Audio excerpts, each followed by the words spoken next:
pagi anak-anakku sekalian. Pagi, Pak. Apa kabar hari ini? Baik, Pak. Saya harap juga demikian ya, semuanya sehat. Sebelum kita mulai pembelajaran kita, ada baiknya kita berdoa terlebih dahulu. Siapa yang mau pimpin doa? Ya, silakan Margaret. Sebelum kita memulai pembelajaran kita, mari kita berdoa menurut agama kita masing-masing. Berdoa dimulai. Berdoa selesai. Oke, baik. Saya cek dulu kehadirannya. Apa kabar hari ini? Sehat ya? Sehat, Pak. Bagus. Adifa hadir. Hadir, Pak. Ahmad, Hadir, Pak. Andre, Hadir, Pak. Anggi, Regan, Dea, Hadir, Pak. Dwi, Hadir, Pak. Elvina, Hadir, Pak. Chris, Hadir, Pak. Jimmy, Juang, Liani. Hadir, Pak. Oke. Berarti hadir semua ini? Hadir, Pak. Terus supaya kita nyaman, diluruskan. Kalau ada sampah di depan dulu, nanti dibuang. Hilangkan dulu waktunya supaya kita nyaman belajarnya.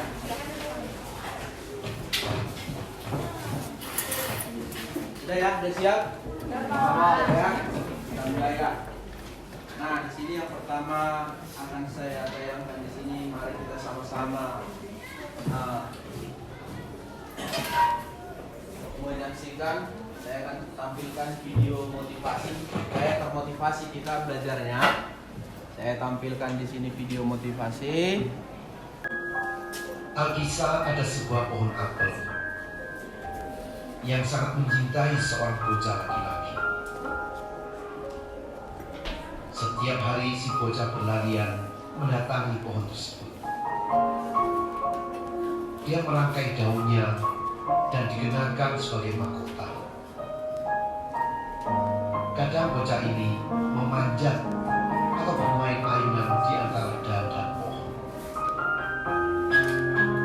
Saat lapar, dia juga makan buah apelnya.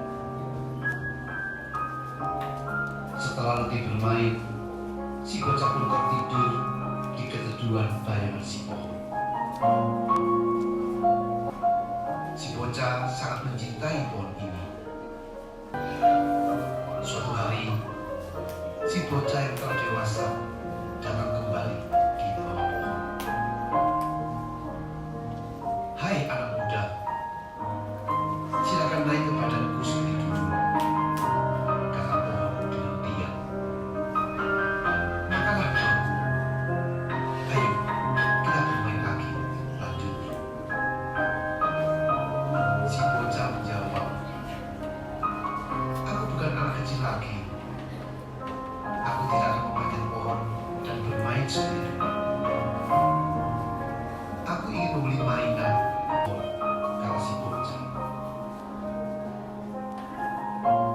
Aku ingin sebuah rumah untuk menghangatkan diri. Bisakah kamu membeli? Tanya si bocah berharap. Pohon pun menjawab, aku tidak punya rumah. Hutan adalah rumahku. Sahabat, pohon ini sama dengan ayah atau ibu kita. Saat mereka kesepian sendirian, saat mereka membutuhkan kita, di manakah kita akan ada berada? Semua telah diberikan kepada kita. Berapa banyak waktu yang kita sisihkan untuk mereka? Berapa perhatian yang telah kita berikan kepada mereka? Suatu hari kelak, kita pun akan menjadi seperti pohon ini. Semoga kita pun bisa menjadi pohon yang berbahagia. Nah, dari video tadi, ya silakan. Apa yang mau kasih? Misalnya nilai apa yang di sana? Pembelajaran apa yang harus kita pelajari dari kisah pohon apel tadi? Kita harus mengingat orang tua kita, Pak. Iya, bagus. bahwasanya mengingatkan kita kepada kedua orang tua kita, mana kedua orang tua kita telah berjuang keras terhadap pendidikan kita, kehidupan kita, mulai dari kecil sampai sekarang. Jadi harus kita manfaatkan tugasmu. Sekarang ngapain? Tugasmu ya harus belajar dengan sungguh-sungguh.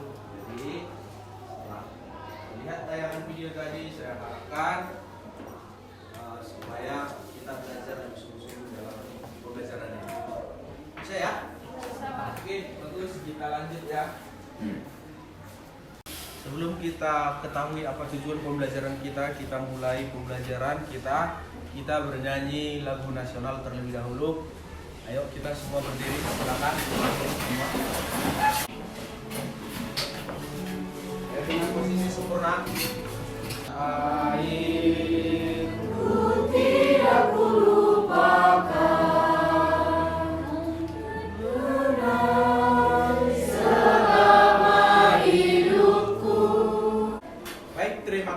Silakan duduk.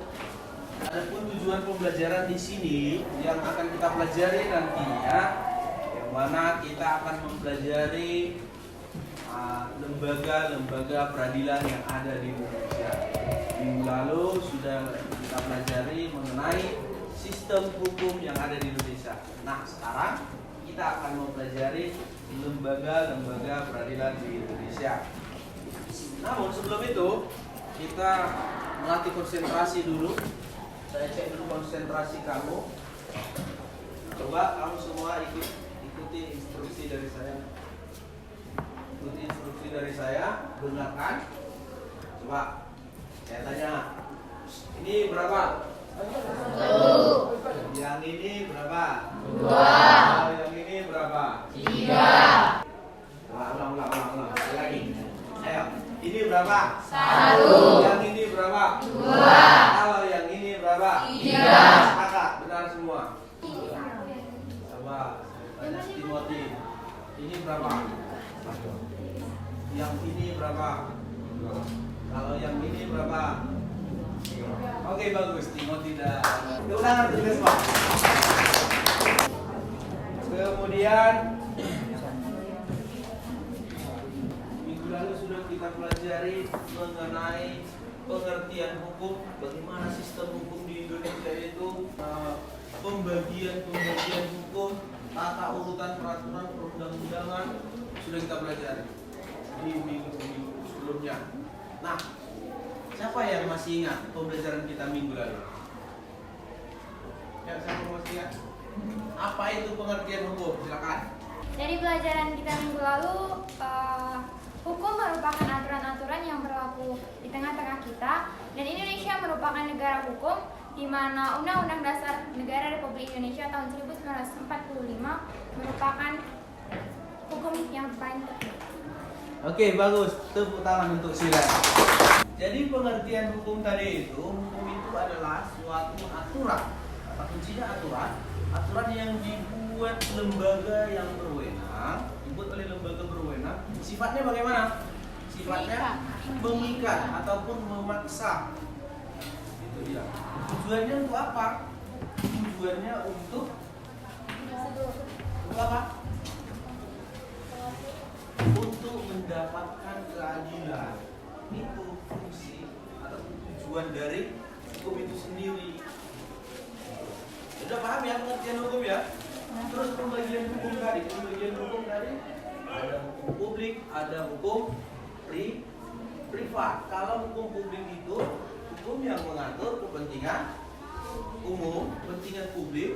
Kalau hukum privat itu hukum yang mengatur kepentingan pribadi. Oke, paham sampai di sini ya?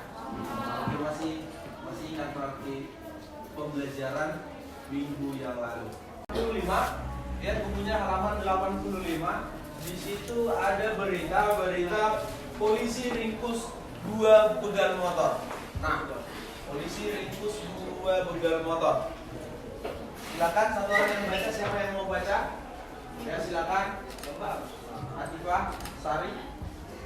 Polisi ringkus 2 begal motor. Depok. Anggota Polsek Sukmajaya meringkus 2 begal sepeda motor. Masing-masing. Yang lain diperhatikan. Masing berikan tanggapannya. Penangkapan dilakukan saat pelaku hendak beraksi terhadap seorang laki-laki dan seorang perempuan yang sedang duduk di pinggir jalan GDC. Saat itu terdapat 3 sepeda motor berputar-putar. Salah satu pelaku mengancam dengan mengacungkan senjata tajam ke arah korban. Selanjutnya, pelaku berusaha membawa kabur motor korban. Setelah korban diancam akan dibacok. Pada saat bersamaan, korban berteriak minta tolong. Anggota Buru Sergap atau Buser Polsek Sukmajaya yang sebelumnya sudah melakukan pengintaian terkait maraknya pelaku begal pengendara sepeda motor menangkap penjahat tersebut. Tutur Kapolresta Depok. Dibacakan temanmu tadi, kamu sudah mengikutinya. Siapa yang mau kasih tanggapan terhadap berita tersebut? Silakan. Siapa namanya? Elvina, silakan Elvina. Jadi dari teks tadi saya dapat menanggapi bahwa segala aksi kejahatan seperti begal motor perlu ditindaklanjuti oleh aparat hukum demi menjaga ketertiban dan ketertiban masyarakat. Oke, baik. Sebagai warga negara sudah selayaknya untuk mengapresiasi aparat penegak hukum, dalam hal ini kepolisian ya, yang telah sigap untuk menangkap para pelaku begal motor tadi. Coba bayangkan kalau tidak ada hukum, tidak ada aparat penegak hukum, bagaimana Indonesia? Siapa yang mau? Fungsi dari aparat penegak hukum untuk menjaga setiap orang untuk tidak semena-mena terhadap orang lain. Mana aparat penegak hukum ini di sini berfungsi untuk menegakkan keadilan selain aparat penegak hukum yang lainnya ya, selain lagi ya. Itu dia. Oke, kita lanjutkan. Di sini akan saya tayangkan video pelanggaran hukum. Nah, coba kamu perhatikan. Kamu perhatikan sampai selesai. Akan kamu berikan tanggapan ataupun komentar. Minimnya kesadaran tertib berlalu lintas masih terjadi di tengah masyarakat. Sejumlah pengendara di Kota Tasikmalaya, Jawa Barat mendapat sanksi sosial setelah video pelanggarannya viral di media sosial. Neng, itu Neng yang memakai sepeda motor hijau agar pulang ke rumah dan segera memakai helmnya. Sebuah rekaman video yang diunggah area Traffic Control System atau pengendalian lalu lintas Dinas Perhubungan Kota Tasikmalaya, Jawa Barat akhir November lalu memperlihatkan 2 pengendara motor melanggar lalu lintas di perempatan Jalan Sutisna Senjaya, Tasikmalaya. Seorang pemotor perempuan berboncengan tanpa mengenakan helm. Tak lama berselang, pengendara laki-laki juga berkendara tanpa mengenakan helm. Keduanya harus ditegur petugas ATCS Dinas Perhubungan melalui pengeras suara. Malu menjadi pusat perhatian, pengendara ini menerobos lampu merah hingga membahayakan keselamatan. Video ini pun menjadi viral di media sosial. Sedang bertugas kita lagi memantau CCTV di semua simpang gitu. Ternyata ada pelanggaran. Nah, langsung kita fokus ke sana Zupino. Ternyata ada pelanggaran yang nggak pakai helm. Waktu itu masih ingat nggak kata-kata yang disampaikan? Oh iya, waktu itu kan lagi nggak pakai helm kan. Dan itu ada tete-tete sama neng-neng, jadi langsung saya imbau aja, neng, hey, tolong pulang ke rumah, bawa helmnya. Hey, neng, seperti itu. Tamunya ada lagi ya? Ada lagi di belakangnya satu orang cowok ya. Lagi jaga bagus langsung layanin bawa aja. Langsung pulang ke rumah, bawa helm, langsung bawa helm. Ya. Tak hanya pemotor, pengendara roda 4 juga kerap melanggar. Sejumlah angkutan kota parkir sembarangan hingga menyebabkan arus lalu lintas macet.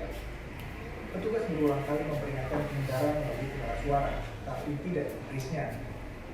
Dinas Perhubungan Kota Tasikmalaya mencatat pelanggaran lalu lintas di pusat kota mengalami penurunan 20% setelah dipasang CCTV. Meski demikian, kesadaran tertib lalu lintas diakui masih minim. Belum adanya kamera CCTV sekitar 20% terjadi penurunan pelanggaran menggunakan helm, terutama menggunakan helm gitu. Hingga awal Desember, video viral ini sudah ditonton lebih dari 6.000 orang. Sejumlah warganet pun ikut membanjiri komentar pada postingan video ATCS di Subkota Tasikmalaya ini. Deden Rahadian, Tasikmalaya. Oke, baik.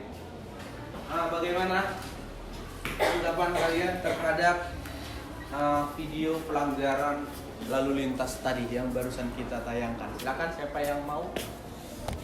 Ya, silakan. Baiklah, dari video yang telah kita tonton, kita semua dapat melihat bahwa pada video tersebut terdapat beberapa pengendara motor yang telah melanggar peraturan berlalu lintas, di mana hal tersebut melanggar peraturan dan perundang-undangan yang telah ada. Oke, bagus. Nah, begitulah dia. Jadi di sana telah terjadi pelanggaran lalu lintas. Di situ dapat kita ambil pembelajaran dari pelanggaran tersebut. Bahwasanya perlu sekali kesadaran masyarakat dalam berlalu lintas. Nah, kamu juga seperti itu. Jadi saya harapkan kepada kita semuanya untuk tertib berlalu lintas, karena itu menjaga diri kita sendiri, kemudian juga menjaga hak orang lain. Itu dia. Kita lanjutkan. Oke, perhatikan ke depan semua.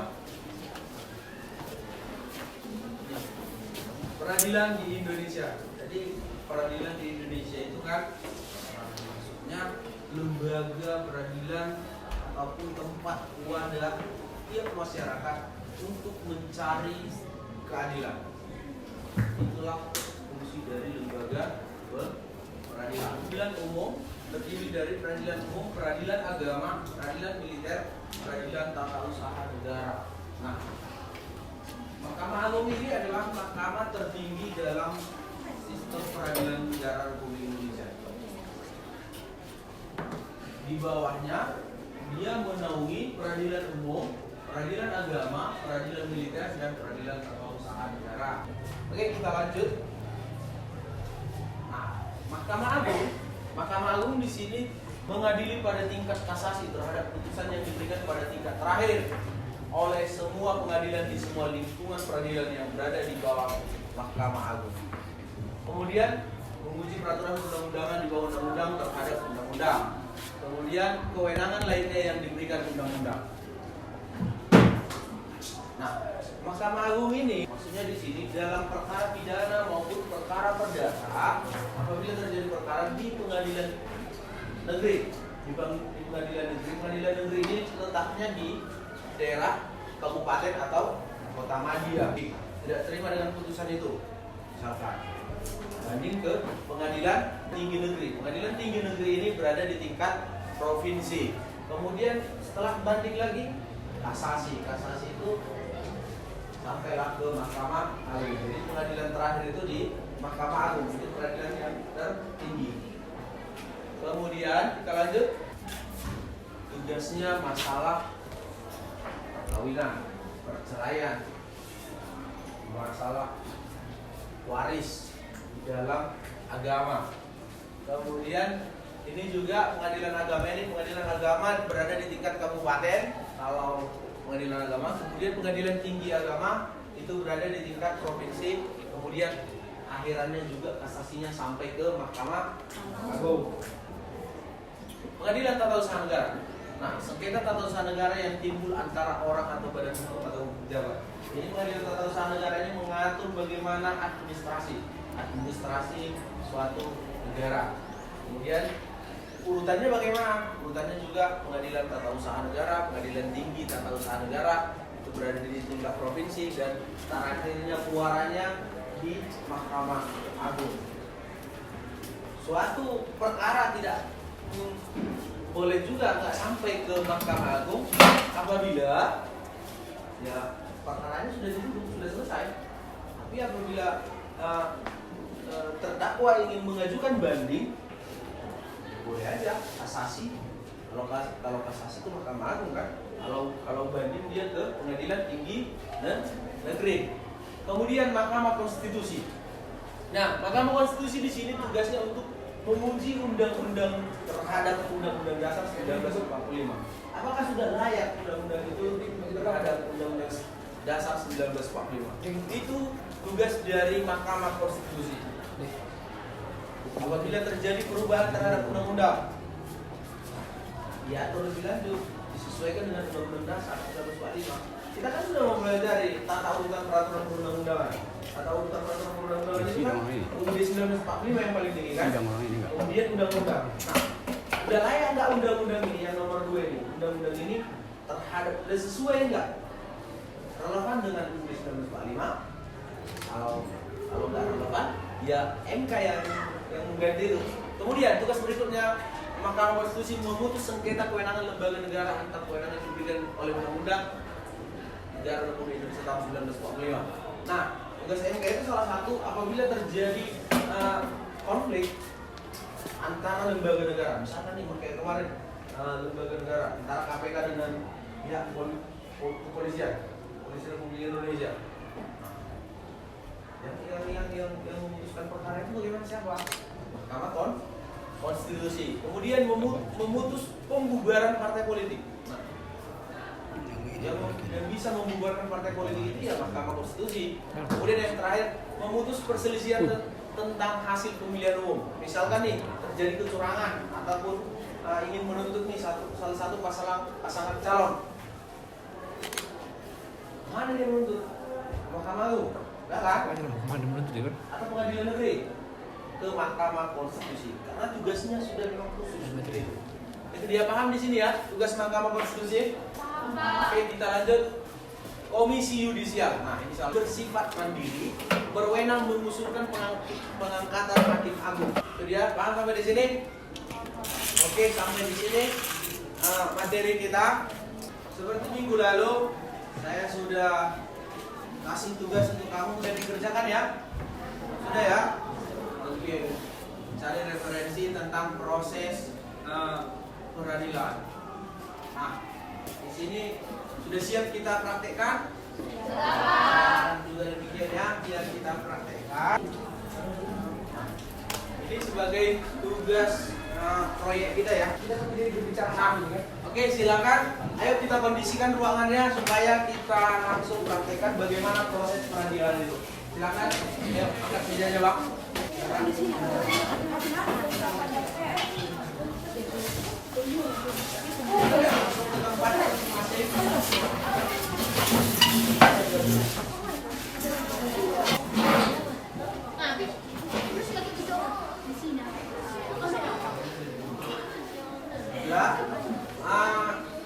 Hasilnya ini nanti video ini harap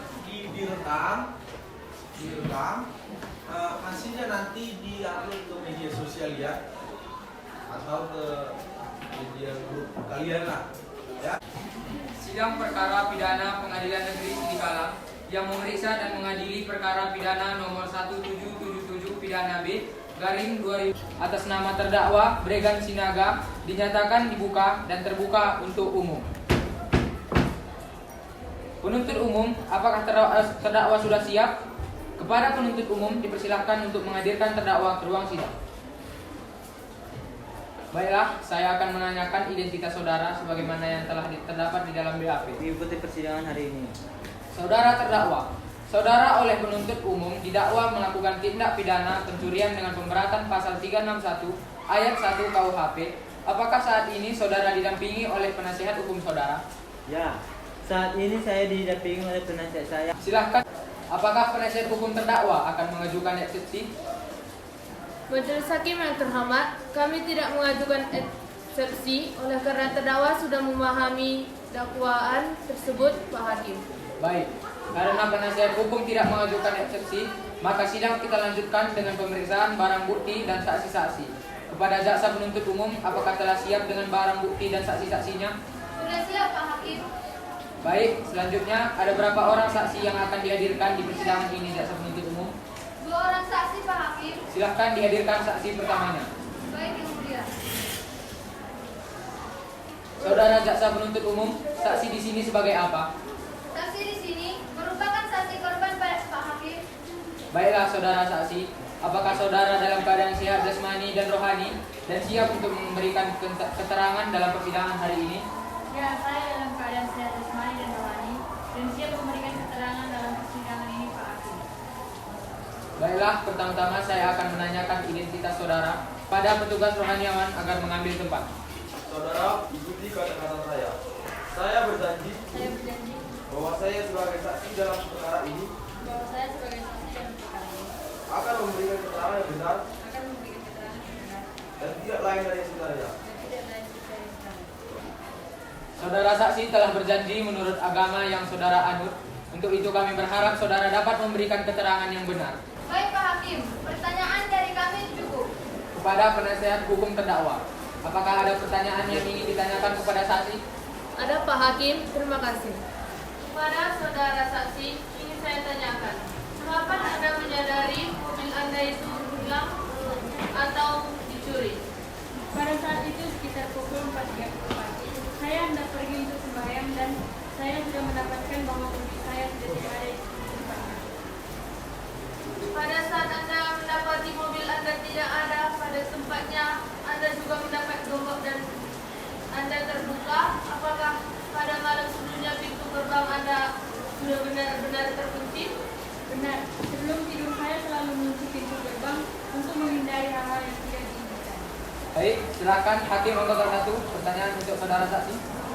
Terima kasih Pak Ketua. Saudara saksi, apakah saudara sempat mencari keterangan atau informasi kepada kerabat atau tetangga saudara terkait hilangnya sepeda motor saudara? Iya Pak, saya sempat bertanya kepada tetangga saya, namun tidak ada yang mengetahui informasi terkait hilangnya mobil saya. Baik, cukup yang mulia. Silakan Hakim anggota 2, apakah ada pertanyaan untuk saudara saksi? Tidak, saya saksi yang mulia. Kepada jaksa penuntut umum, apakah ada yang ingin ditanyakan lagi kepada saksi? Tidak ada Pak Hakim. Saudara terdakwa, bagaimana dengan keterangan dari saudara saksi? Benar Pak Hakim. Baik, keterangan dari saksi yang cukup dan kami ucapkan terima kasih. Dan apabila kami membutuhkan keterangan dari saksi lagi, kami berharap saudara saksi tidak berkeberatan untuk hadir kembali di persidangan ini. Silakan saudara saksi dapat menuju tempat yang telah disediakan dan jangan bercakap-cakap dengan saksi atau ahli lainnya. Saudara jaksa penuntut umum, silakan hadirkan saksi berikut. Baik Yang Mulia, petugas mohon hadirkan saksi kedua atas nama Tarida Limbong. Saksi atas nama Tarida Limbong dipersilakan memasuki ruang sidang.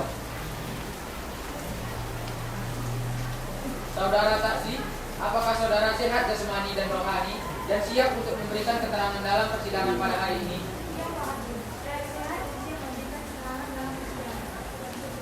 Baiklah, bisa lihat kartu identitas saudara berupa KTP. Nama Tarida Limbong, tempat tanggal lahir Jambu 3 November 2005. Baiklah, sebelum saudara memberikan keterangan di persidangan ini, menurut undang-undang, saudara harus bersumpah atau berjanji. Untuk itu saudara bersedia bersumpah atau berjanji? Kepada Tarida Limbong, dipersilakan untuk mengambil tempat. Saudara, ikuti kata-kata saya. Saya bersumpah bahwa saya sebagai saksi dalam perkara ini akan memberikan keterangan yang benar dan tidak lain dari saudara. Saudara saksi, apakah saudara kenal dengan terdakwa? Saudara saksi, apakah saudara ada hubungan keluarga dengan terdakwa? Saudara saksi, mengertikah saudara mengapa dimintai keterangan sebagai saksi di persidangan ini?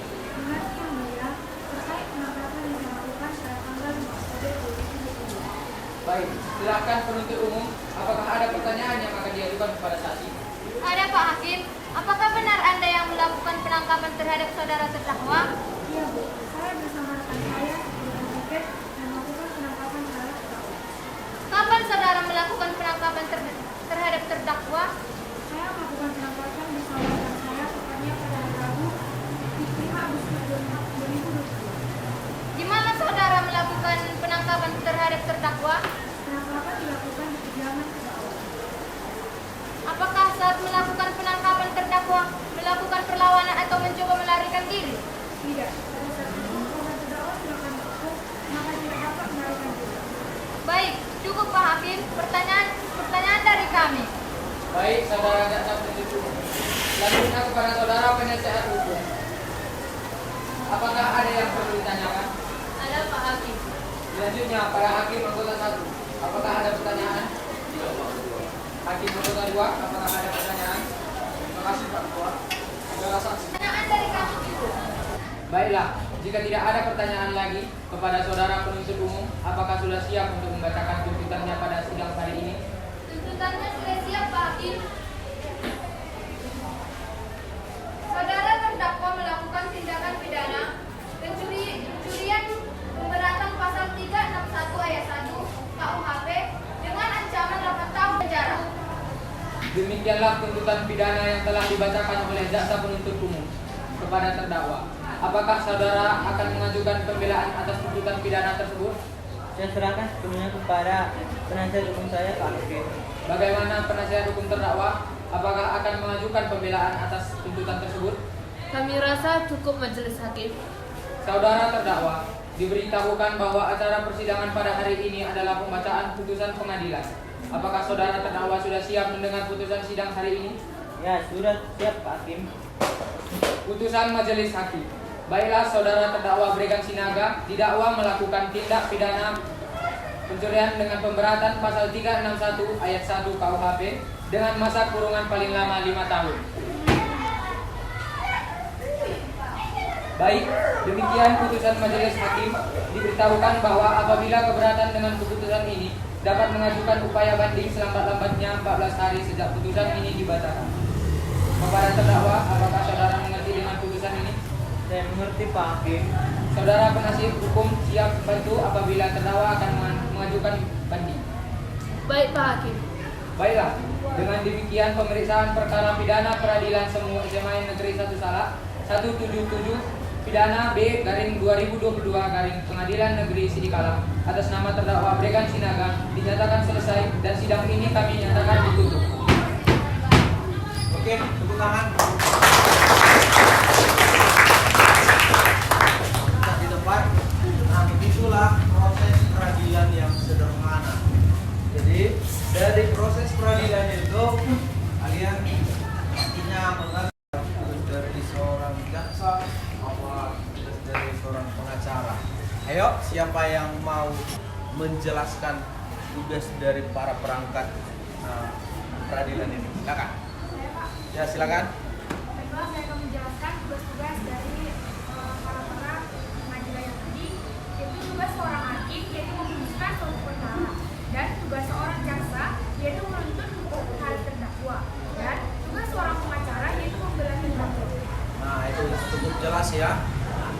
Jadi saya apresiasi juga kepada para kelompok dua ini yang pertemuan sebelumnya sudah berjalan dengan baik dan ini menjalankan lebih baik lagi. Apa tugas dari seorang pengacara itu apa? Jelas semua ya.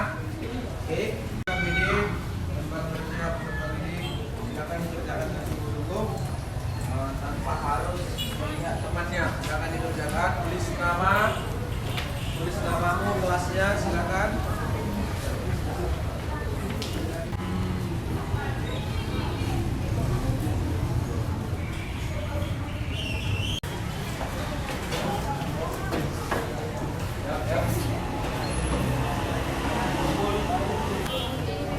Ada lagi?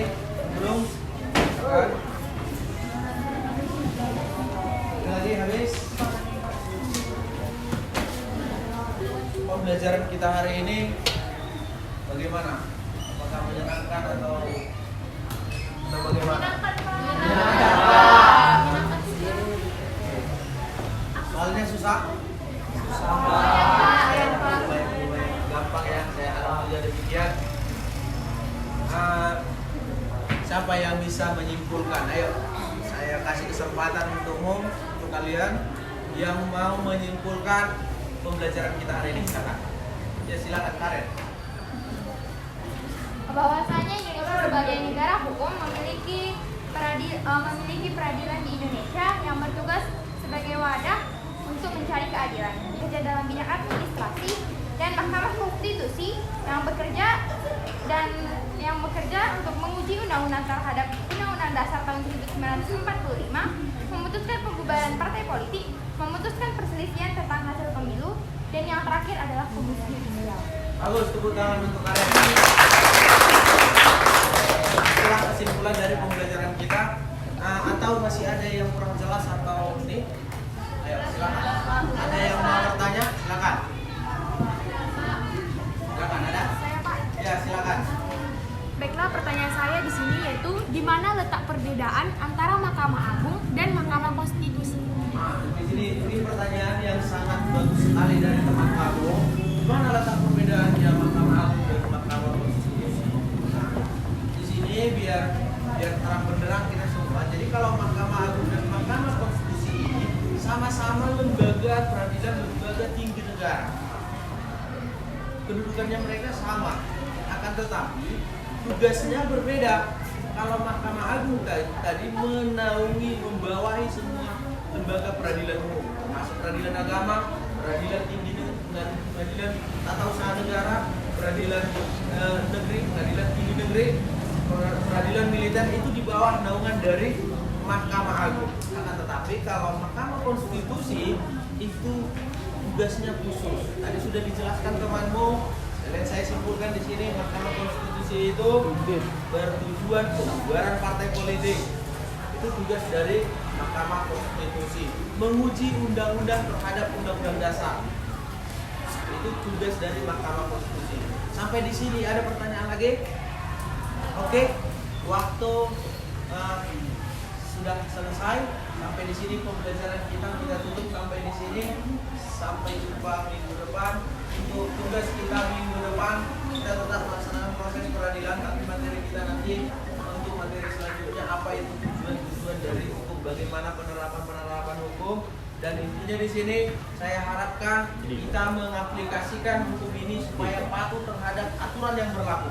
Aturan yang berlaku ini dalam kehidupan sehari-hari.